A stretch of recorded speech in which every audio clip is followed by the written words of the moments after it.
मैं हूं बोनी वर्मा और आप देख रहे हैं डरावनी दास्तान।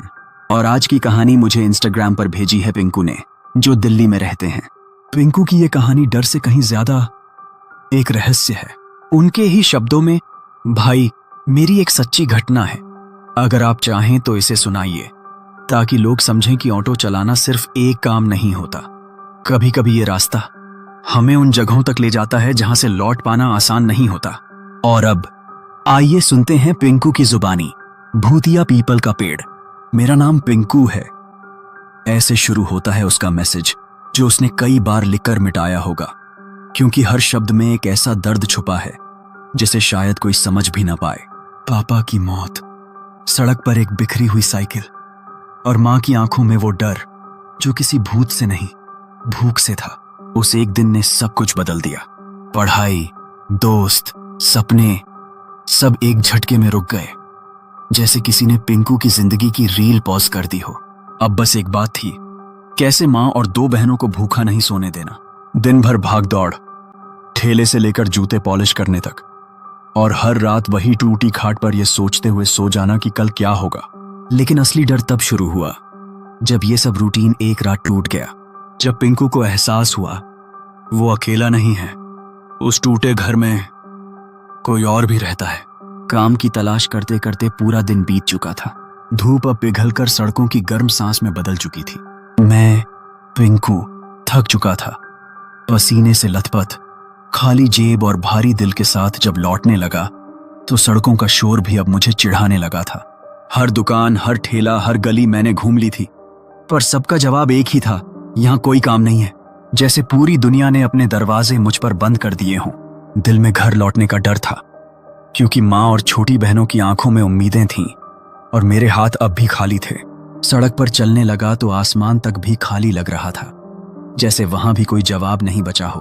तभी मेरी पीठ के पीछे एक आवाज आई, धीमी पर जानी पहचानी, पिंकू।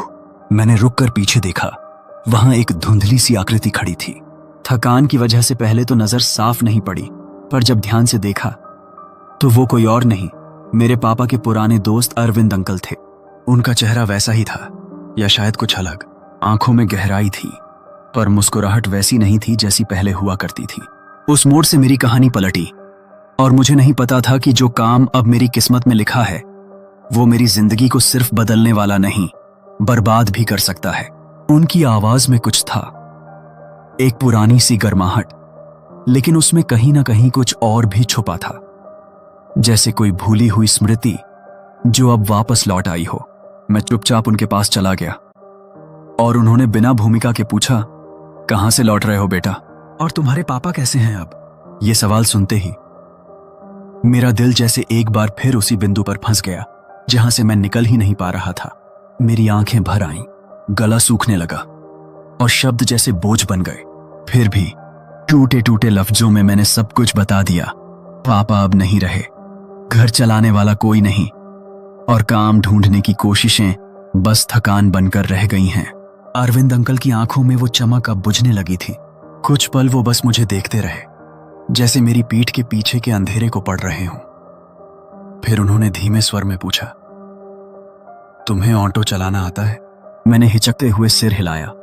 हाँ, पापा की ऑटो मैं चलाया करता था, पर कभी रोड पर नहीं निकला, बस गली मोहल्ले में।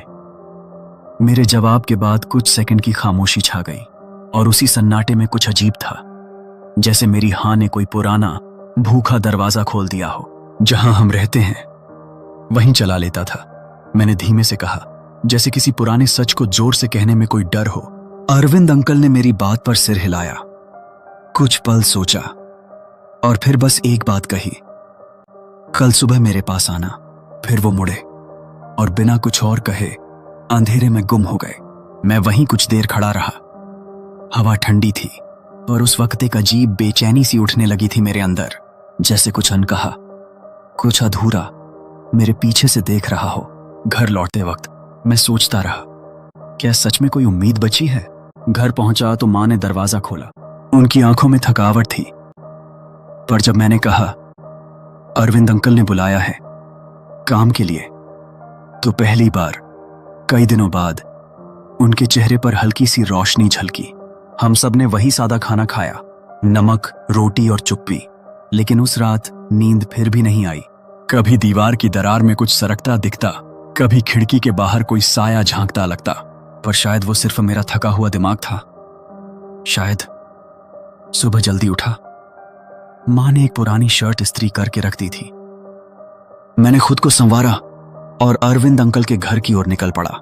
सुबह की पहली किरण जब धीरे धीरे आसमान को गुलाबी रंग में रंग रही थी, मैं अंकल के घर पहुंचा। उनकी सादगी और मेहनत मुझे हमेशा से प्रेरित करती रही थी। वो ऑंटो धो रहे थे, पानी की बूंदें सूरज की रोशनी में चमक रही थीं और उनका चेहरा मुस्कुराहट से भरा था। जैसे ही उन्होंने मुझे देखा, उनकी मुस्कान और भी गहरी हो गई।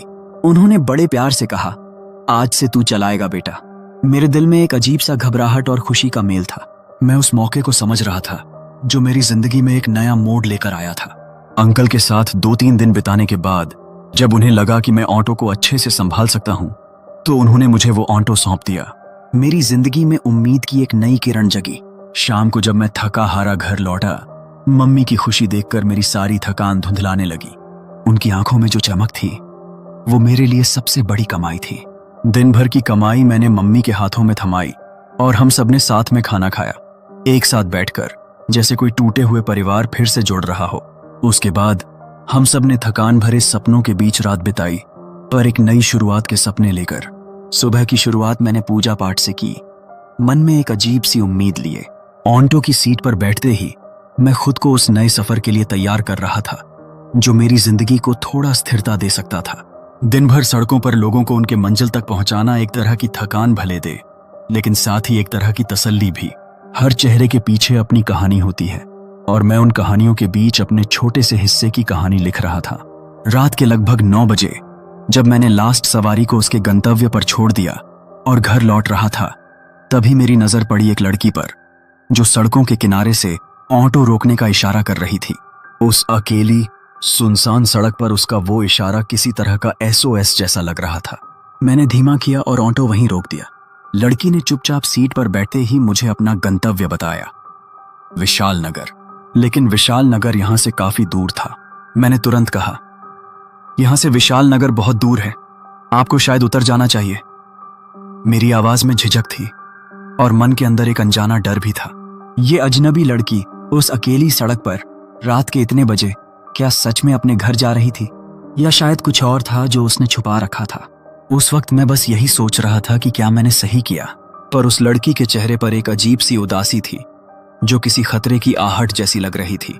ऑटो की इंजन की आवाज के बीच उस लड़की की नजरें सीधे मेरे चेहरे पर टिक गईं, जैसे वो मुझसे कुछ कहना चाह रही हो, पर शब्द उसके होठों पर फंस गए थे। रात की ठंडी हवा में उस क्षण का सन्नाटा एक अजीब सी अनिश्चितता से घिरा हुआ था, जैसे कहानी अभी शुरू ही हुई हो। रात गहराने लगी थी और आसमान ने भी अपना रुखा सा चेहरा दिखाना शुरू कर दिया था। हवा ठंडी और तेज हो रही थी, जैसे मौसम खुद किसी अनहोनी की तैयारी कर रहा हो। उस दिन बारिश के काले बादल जैसे आसमान पर छा गए थे और हर ओर एक अजीब सी सूनापन फैल चुका था। मैं थका हुआ था, लेकिन उस लड़की की बात सुनकर मन में कुछ नरमी आ गई। उसने कहा कि वह लंबे समय से यहाँ ऑटो का इंतजार कर रही थी, पर कोई भी नहीं आया था। अब जब मैं पहुंचा तो मैं भी उसे विशाल नगर नहीं छोड़ना चाहता था। उसके चेहरे पर जो बेचैनी और हल्की घबराहट थी, उसे देखकर मेरा दिल पसीज गया। मुझे पता था कि इस ठंडी सुनसान रात में वह अकेली रहना नहीं चाहती, इसलिए बिना ज्यादा सोच विचार के मैंने सहमति दे दी। ऑटो की सीट पर उसने एक पल के लिए राहत की सांस ली और मैंने धीरे से गाड़ी स्टार्ट की। विशाल नगर की ओर निकलते हुए सड़क के किनारे फैली अंधेरी छायाओं में उसका चेहरा थोड़ा धुंधला सा नजर आ रहा था, पर उसकी आंखों में जो उदासी और डर था, वो मेरे दिल को छू गया था। मैंने अपने दिमाग में कई बार सवाल किए, क्या मैंने सही किया? क्या ये लड़की सच में सुरक्षित है? लेकिन उन सवालों का जवाब उस वक्त दूर था। एक बात तय थी, मैं अब उसे अकेले वापस नहीं छोड़ सकता था। गाड़ी के आगे बढ़ने के साथ रात की ठंडी हवाओं में कुछ अनजानी सी दहशत भी थी, जो मेरी रूह तक पहुंच रही थी। ये सफर सिर्फ सड़क पर नहीं, बल्कि मेरे अंदर के डर और उम्मीदों का भी था। बारिश की बूंदें तेजी से गिर रही थीं और ठंडी हवा जैसे हर ओर सिहरन भर रही हो। मैं ऑटो की स्पीड कम करके धीरे धीरे सड़क पर बढ़ रहा था। रास्ता फिसलन भरा हो चुका था और हर मोड़ पर सावधानी बरतनी पड़ रही थी। उस लड़की की मोबाइल स्क्रीन की चमक के बीच मैं खुद को घने अंधेरे और बारिश की आवाज में घिरा हुआ महसूस कर रहा था। जैसे ही मेरी नजर आगे बढ़ी, सामने सड़क के किनारे एक लड़की खड़ी थी। उसकी भीगी हुई काली बालों की परतें चेहरे पर चिपकी हुई थीं और वह बारिश में बिना किसी छाते या किसी तरह की सुरक्षा के भीग रही थी। उसका खड़ा होना ही कुछ अलग था। न घबराहट, न भागने की कोशिश, बस एक अजीब सी स्थिरता, जैसे वह किसी चीज का इंतजार कर रही हो। रात का अंधेरा, बारिश की तेज बूंदें और उसकी अकेली परछाई सब मिलकर एक डरावना सीन बना रहे थे। मेरी सोच उलझ गई कि इतनी देर रात, इतनी बुरी बारिश में यह लड़की इस सुनसान सड़क पर क्या कर रही है। उसका चेहरा भी धुंधला सा था, लेकिन उसकी आंखों में कुछ ऐसा था जो मुझे अंदर तक झकझोर रहा था। मैंने ऑटो रोका और धीरे से उससे पूछा, आप यहां इतनी बारिश में अकेली क्यों खड़ी हो? कहीं आप परेशान तो नहीं? वह कुछ देर चुप रही, फिर जैसे किसी अनसुने राज को खोलते हुए बोली, मुझे यहां आने के लिए मजबूर किया गया है, मैं वापस नहीं जा सकती। उसकी आवाज में एक अजीब सा डर और हताशा थी जो मेरे दिल को भारी कर गई। बारिश की बूंदें जैसे उसकी बातें और भी भयानक बना रही थीं और मेरे भीतर एक अजीब सी बेचैनी ने घर कर लिया था। मुझे समझ नहीं आ रहा था कि मैं क्या करूं, यहां रुकूं या आगे बढ़ जाऊं। उस लड़की की मजबूरी ने मुझे थाम लिया था। मैं अभी उस लड़की की तरफ देख रहा था कि अचानक ऑटो में बैठी लड़की ने आवाज दी, अरे भैया, ये कौन है जो इतनी रात को यहां अकेली खड़ी है? उसकी आवाज में एक हल्की चिंता थी, पर साथ ही उत्सुकता भी। मैंने धीरे से कहा, शायद ये भी कोई ऐसा ही है जो इस वीरान और सुनसान रास्ते में फंस गया होगा। अब तो यहाँ गाड़ियों का आना जाना भी बहुत कम हो गया है। जैसे जैसे मैं उस लड़की के पास बढ़ा, वह लड़की धीरे धीरे ऑटो के सामने आकर रुकने का इशारा करने लगी। मैंने तुरंत ऑटो रोका और देखा कि वह लड़की ठंडी बारिश की वजह से कांप रही थी। उसकी सांसें तेज थीं और हाथ पैर थरथरा रहे थे, जैसे ठंड और डर दोनों ने उसे जकड़ रखा हो।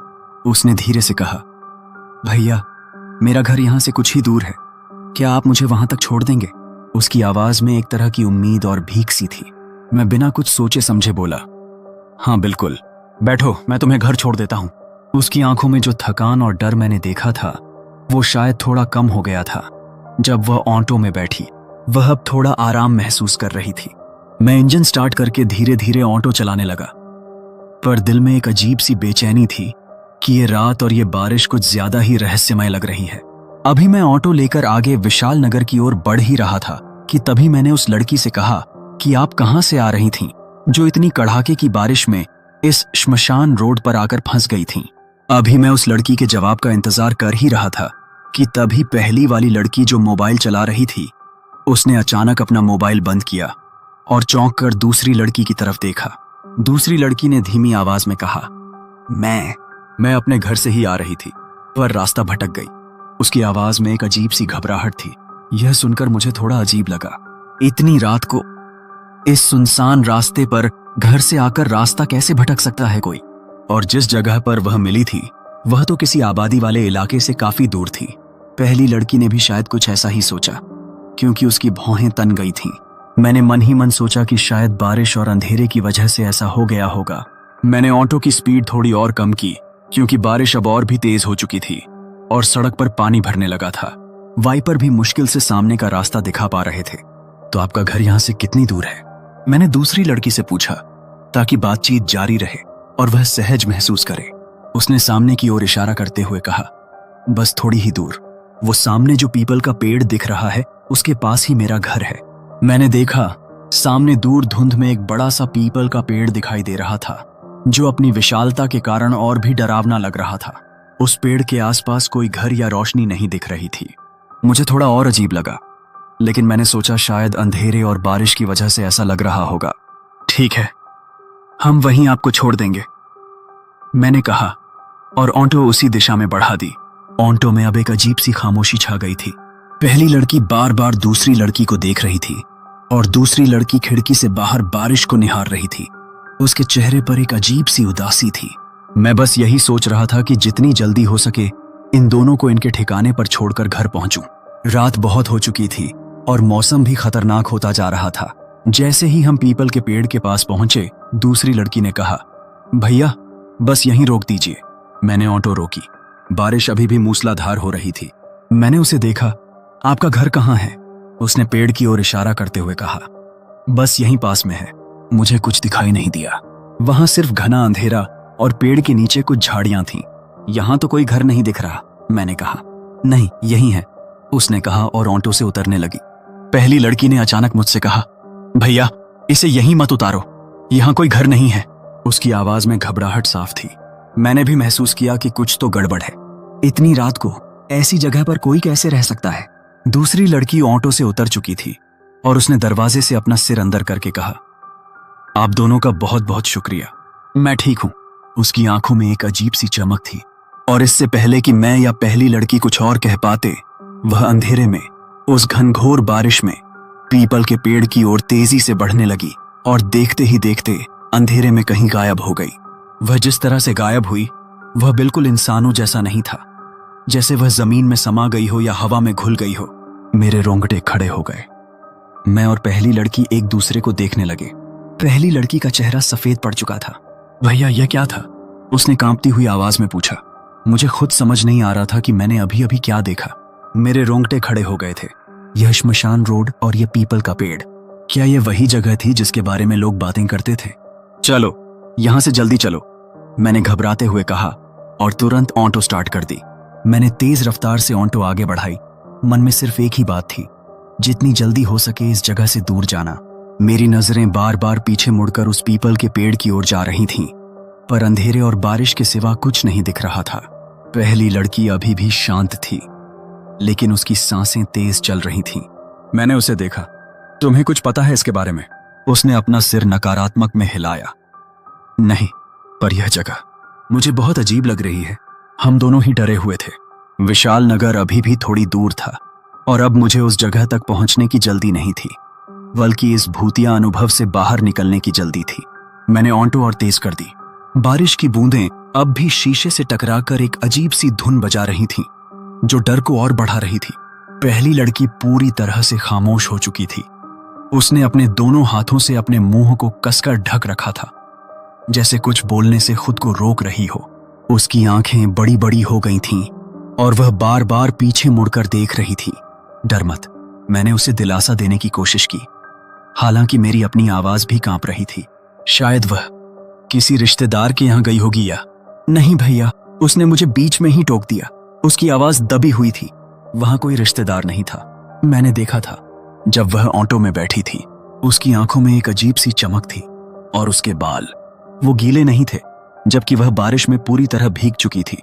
उसकी बात सुनकर मेरे शरीर में एक सिहरन सी दौड़ गई। मैंने ध्यान नहीं दिया था, पर अब जब उसने कहा तो मुझे याद आया कि हाँ, वह लड़की बारिश में भीगने के बावजूद भी अजीब सी सूखी लग रही थी। और उसकी आंखों में सचमुच एक अजीब सी चमक थी, जो मैंने तब अनदेखी कर दी थी। और जब वह ऑटो में बैठी थी तो मुझे ठंड महसूस हुई थी, जैसे कोई बहुत ठंडी चीज मेरे पास से गुजरी हो। उसकी आवाज और भी कांप रही थी। मुझे लगा था कि शायद बारिश की वजह से है, पर अब मुझे यकीन हो रहा है कि वह इंसान नहीं थी। मेरी सांसें तेज हो गईं। मैं ऑटो चला रहा था, लेकिन मेरा दिमाग अब पूरी तरह से उस लड़की की बातों में उलझ गया था। पीपल का पेड़, सुनसान रास्ता, उसका अचानक गायब हो जाना, और अब यह लड़की जो बता रही थी। हम कहाँ जा रहे हैं? पहली लड़की ने अचानक पूछा। उसकी आवाज में घबराहट थी। विशाल नगर, मैंने कहा। तुम्हारा घर वहीं है ना? हाँ, उसने कहा, पर मुझे तो अब वहीं जाना है जहां से मैं आई थी। उसकी आवाज में एक अजीब सी कठोरता आ गई थी। मुझे लगा जैसे उसके लहजे में कोई बदलाव आया हो। मैं भी डरा हुआ था। मैं बस चाहता था कि जितनी जल्दी हो सके उसे उसके घर छोड़ूं और खुद भी घर पहुंचूं। रोड पर अब कोई और गाड़ी नहीं दिख रही थी, सिर्फ हमारी ऑटो की हेडलाइट्स अंधेरे को चीर रही थी। बारिश इतनी तेज थी कि वाइपर भी ठीक से काम नहीं कर पा रहे थे। लगभग 15-20 मिनट बाद हम विशाल नगर पहुंच गए। मैंने जैसे ही पहली लड़की को उसके घर पर उतारना चाहा, वो बोली, भैया लगता है घर पर कोई नहीं है, शायद सब मेरे चाचा के घर चले गए होंगे। उसकी आवाज में थोड़ा सा अजीब सा ठहराव था। मैंने कहा, तो आप क्या करेंगी फिर? वो थोड़ी देर चुप रही, फिर धीमे स्वर में बोली, क्या आप मुझे मेरे चाचा के घर छोड़ सकते हैं प्लीज? मैं आपको रास्ता बताऊंगी। मैंने सिर हिलाया, लेकिन मन ही मन थोड़ा उलझन में पड़ गया। अरे ये कौन सी कॉलोनी है? मैं तो विशाल नगर के इसी इलाके को पहली बार देख रहा हूं, जबकि मैं 3 दिन से यहीं ऑटो चला रहा हूं। जीपीएस भी बारिश की वजह से ठीक से काम नहीं कर रहा था।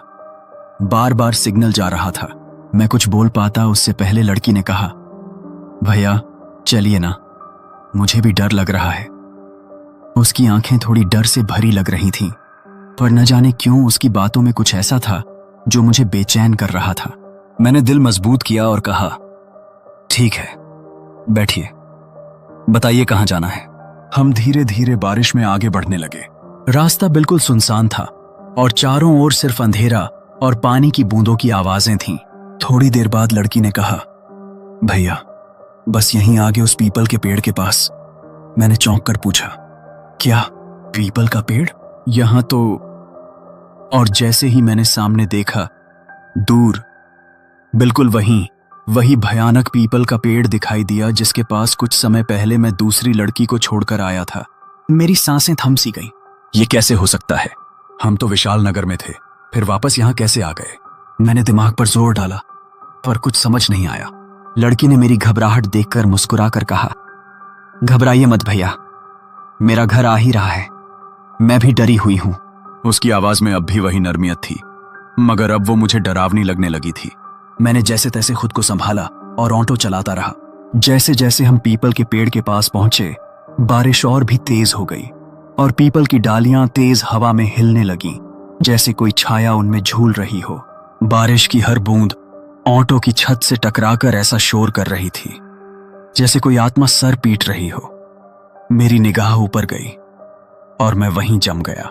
पीपल के ऊपरी डाल पर दो लड़कियां बैठी थीं, ठीक उसी जैसी वो दो लड़कियां जो कुछ देर पहले मेरी ऑटो में थीं। मेरी आवाज कांप गई, मैडम देखिए, ऊपर कोई बैठा है, वो देखिए। मैंने पीछे मुड़कर देखा, पीछे कोई नहीं था। ऑटो की पिछली सीट खाली थी। अब मेरा पूरा शरीर कांपने लगा। मेरी उंगलियां ऑटो के स्टीयरिंग पर जकड़ गईं। मैंने फिर से पेड़ की ओर देखा। अब साफ दिखाई दे रहा था, वो दोनों लड़कियां वहीं थीं और उनके चेहरे पर भयानक मुस्कानें, आंखों में शैतानी चमक और उनके होंठों पर ताजा खून लगा था। उनके सामने किसी जानवर की कटी बंटी लाश थी जिसे वो खा रही थीं, बिल्कुल जानवरों की तरह। उनकी आंखें अब मुझ पर जमी थीं। मैंने चीखना चाहा लेकिन गला सूख गया था। वो दोनों मुझे घूर रही थीं, जैसे कह रही हों, अब तू ही बकाया है। मैंने तेजी से पीछे देखा, ऑटो को रिवर्स में डाला और पागलों की तरह वहां से भाग निकला। बारिश अब भी मूसलाधार थी, लेकिन अब वो शोर राहत नहीं दे रहा था, बल्कि डर बढ़ा रहा था। मैं ऑटो को इतनी तेज चला रहा था कि उसका पिछला हिस्सा बार बार फिसल रहा था। रास्ता याद नहीं रहा, बस एक ही ख्याल था, घर पहुंचना किसी भी तरह। और आखिरकार जैसे तैसे भीगते कांपते मैं अपने घर पहुंचा।